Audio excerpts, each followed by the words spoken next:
Hey guys, welcome to Black Mill's Sawmill. Today I'm going to be showing you my slab racks. If you haven't seen the video on showing you how I built those, check that out right here. But for today, I'm just going to be showing you my slab rack. I'm going to band up a bundle of slabs and just kind of showing you the process of how I manage my waste wood and slab cuts. So follow me and let's go. So here's a small one that I built for little cutoffs, like edging cutoffs and stuff like that. So here you can kind of see how it's built.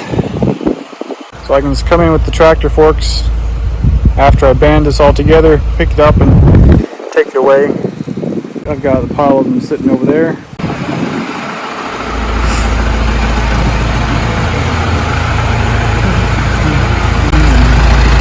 here I've got my bigger one, and I've got that all ready to go. I just need to band it together and take it away.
Alright, so here you can get a better look, I guess, of how this thing is built. I wanted as close to the mill as I could so that I don't have to walk as far to drop my slabs in there. But so far, I'm liking these bins really well.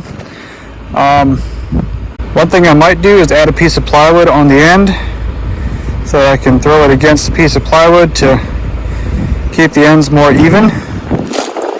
That would be nice in some applications. And I made it just wide enough so I could fit the tractor forks in between these two. I actually did that by accident. So I think I'm gonna move these two uprights on the outside so I have a little bit more room to get in there in between those with the tractor forks to pick up slab bundles. But